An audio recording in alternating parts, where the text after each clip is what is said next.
all for today dahil tapos na kami sa panonood ng Miss Universe at yung iba medyo hindi matanggap ang result. Ganun. So ako naman dito, para meron tayong magawa ngayon, let's make yema cake gamit ang pancake. So napakadali lang din ito na recipe guys. So tara, panoorin nyo kung paano natin gagawin. Basta kailangan lang din natin pwede naman kayo maggamit ng all-purpose flour. But, para mas madali, ito yung pancake mix yung gagawin natin. Pwede din siyang pangbenta. Pwede din siyang, basta madali lang siyang gawin guys. Pwede natin siyang gawin ngayong darating na Disyembre sa mga okasyon. Kaya tara na, let's go na. Ito ng 2 itlog. Okay. Mix lang natin.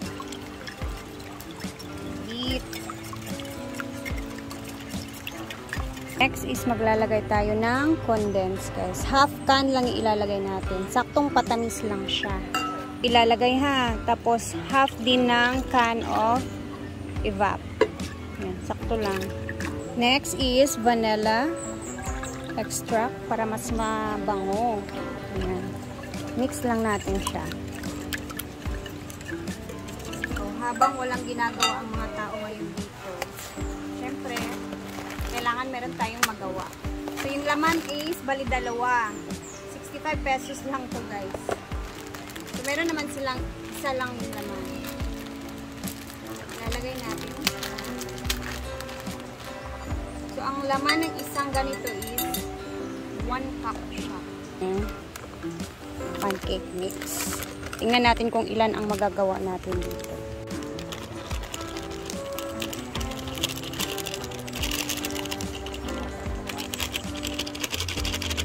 Tapos, inimix lang po natin yan hanggang sa mag-smooth ang ating mixture. So, ganun lang. Mix lang natin siya hanggang mag-smooth yung kanyang mixture. Ang ating batter mixture. So, sa lahat nga pala na nagtatanong about sa bahay na pinapagawa namin ng mga nagpupondo na po kami ng mga materials guys. Next, ngayon na sahod, nakikita niyo kung ano yung mga nandun na ng mga materials, ha? Kasi, last month, since nag-birthday si Diday, and then, pumunta kami ni Mama sa Cebu. So, syempre, may nagamit-gamit din ako mga pera doon para sa aking pamilya, sa mga okasyon. Yun yung sinasabi ko na pag October, November, lalo na sa December, ang dami ko talagang, ang daming obligasyon ba. December, birthday ng papa ko. Sa December 6. Sa December 8, fiesta na nga saan. Tapos, may Pasko pa. And then, may New Year pa. And then, pagka January 30, birthday ko pa. Upan lang ako sa birthday ko kung hindi na ako mag-gasto. Basta ma-fulfill ko lang yung mga sa bahay. So, medyo smooth na siya guys.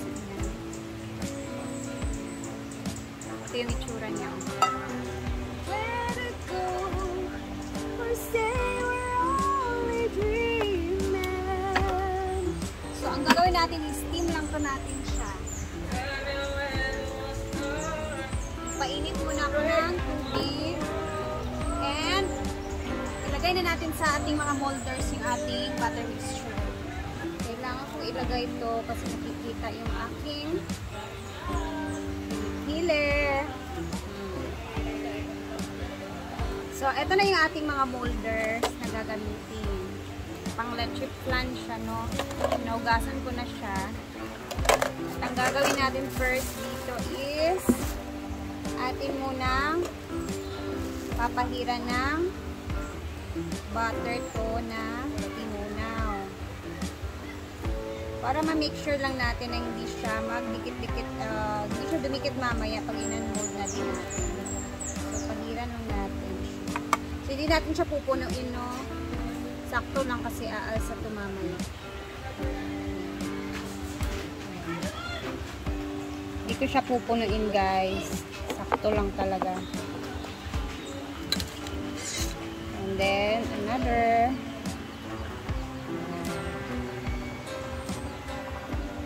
So, eto na siya guys. Hindi ko siya pinuno. Kalahati lang inilagay natin. So, since kumukulo na ang ating tubig, lagay na natin ang ating mga bamboo steamer na yung aking bamboo steamer guys. Siguro nasa akin to almost 2 years or magti 3 years na siguro to sa akin. So, going off na din siya. Pero nagagamit pa naman siya. Lagay ang ating mga natin kung magkakasya ba dito.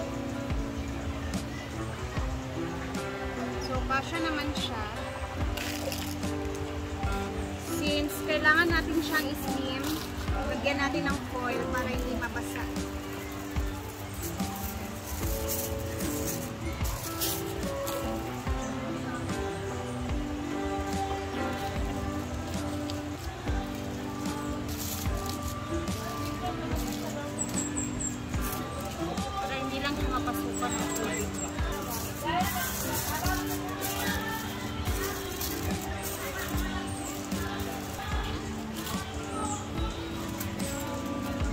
Tapos, ito rin itatakip natin dyan para perfect.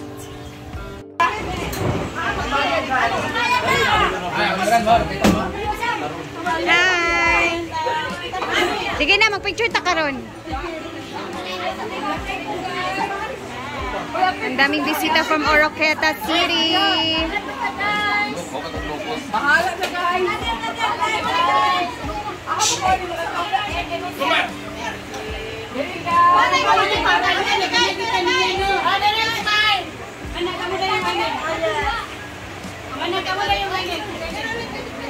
Friday pala tayo ngayon.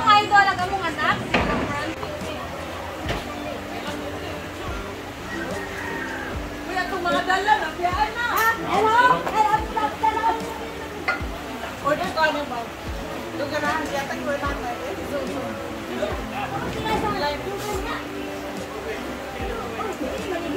Aman mo sa functional mo? Kawa. So, bago ang lahat, papalamigin muna natin yung ating niluto bago natin buksan at gagawa tayo ngayon ng yema. Ilagay natin yung kalahati nating ivat and then condense. Nakalahati din, tira natin kanina yan. Isang pirasong egg yolk, butter. Muna natin siya. Hindi ko pa yan nilalagay sa ating ano guys. Mix lang natin siya. Dispose. Yan. Saktong tunaw lang to siya guys. Hindi natin lalakasan yung kanyang apoy. Luwaluin lang natin siya hanggang sa medyo lumapot. Mga viewers tayo dito. Hi! From Oroqueta ba? Oroqueta City. Nakalaag sila guys. Habang tayo nagluluto dito. Uli na mo? Amping mo. Ayan na siya.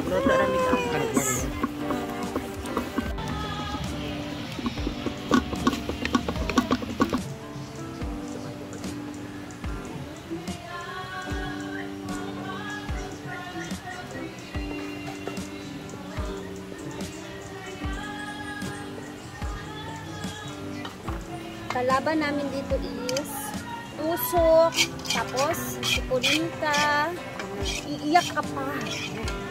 Pero no talaga pagkahoy yung gano'n. Pero normal lang. Ito na yung una nating inanmog. So, let's open. Medyo lumobo yung isa natin kanina. Ayan na siya. Wow! Tapos, kailangan natin ito meron ng ating kutsilyo para matanggal.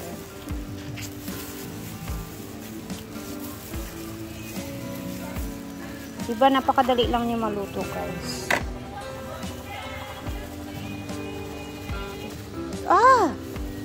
Perfect. Tingnan nyo kung gaano siya ka-fluffy. So, bali tatlo yung ating very fluffy. Pwede natin to siyang inegosyo. So, isang ganito na lamera or a molder, kasya siya dito sa half na tube na ganito. Tapos, ang gagawin natin dito, maglalagay tayo ng kanyang Yema cream.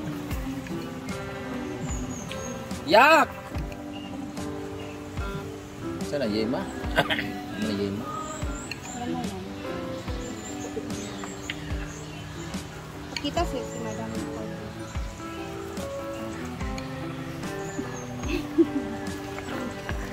Parang hindi siya ano yung Yema mo. Parang hindi siya malapot. Yak! Tsaka ayaw mo naman ng matamis masyado. Gusto ko matamis ba sa Yema or yung condense? Mahilig nga ako maglagay ng tinapay eh. Ay, na cheese lagi. Toppings mo na natin. Ay, buta sa narani. Charan siya butkan og Excel. Toppings guys. Para mas masarap tingnan.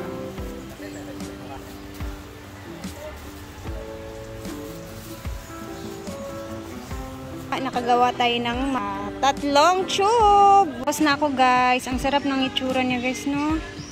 Magkano kaya to pag inibenta natin, ibinenta na natin, no? Pero kailangan natin magposting lang naman siya. Ano to, te? Yema cake. Ita-try na nila ang ating Yema cake. Nailaw ka dagan. Steamy. Yes, my dear. Cake di siya. Cake na cake. Lo, dada? Fake? Ano? Ha? Ano fake? Wala lang kasi uyong.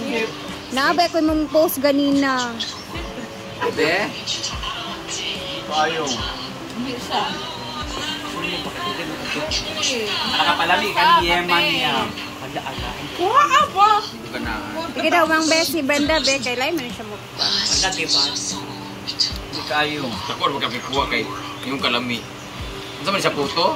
Yema cake. Yema. Ano yung topping sa minapalamig eh? Ay, awa. Siya. Yay. Thank you. I like the texture of the cake. Aga sipon. Ano siya? Hindi siya fluffy. Lata-lata siya. Pero smooth. Basa-basa. Moist. May pala. Moist. Basa siya. Moist. Hindi basa. Amo agamoy. Tapos, I really love Yema. I don't like sweets, pero pagdating sa Yema, gusto ko talaga Yema. Kadagan yung kao sa Yema. May gamay ra. Tabuang lang siya. Uy, wala kayo na ako kitamisan. Uy, cake. Dami kayo. Hindi mo naman yung Yema, o condense lang. Tamira, nag-mix rami ni Grapefruit. Parang Condensed. kulang sa ng luya. Oo, din manok. Nakain ako kasi talo ang Pilipinas. Ay, kakaroon sa bungi ba? Akong gano'n ba? Ano kayo? May kaya pero muna gugaw gamay. Hoy. May kayo. Thank you. Ayan. Tayo naman tikim. Neil, pag... Ikaw yung wala ko nag... Wala si Uyong nagtilaw sa akong luto. Katulo. Nahurot guys. Ay, dahil naanghoy gamay. Tira ng anghoy kay... Uy, nag-jogging man ka? Kanina, oh. Saan mo na siya? Uy, Uy, wala ko nag-jogging para... Thank you, everybody. let's play. Ugma, mag-atag ko sa inyong lutoon. Kay, nakakwarta ko 20 minutes karon. Hala! Ayaw ugma kay Nga ko sa yung ang uberta. Ma? Ang Ay, uberta. ang overto ugma. Gusto na akong soup ugma nga. O, sabaw. I want... Crab soup. Kaya ka lang manok. Bisaya nga manok. Sorol. Ano to? O, sorol. Di makabalo sila na. Ay, kalabo. Dali, raman pangitao na. Ang I want recipe yung may buko bitaw. Ginakol. Ginakol? Kuan sa gel. Lauya siya nagibutang sa... Nagibutang sa buko. Kuan sa Barsa buko. nilagpang ba? Kasi ang buko gibot. Ayun naman nagtitikim.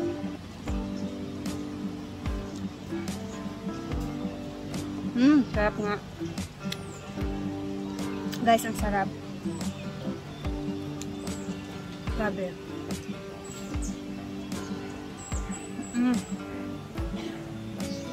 Sarap. I swear. Napakasarap guys.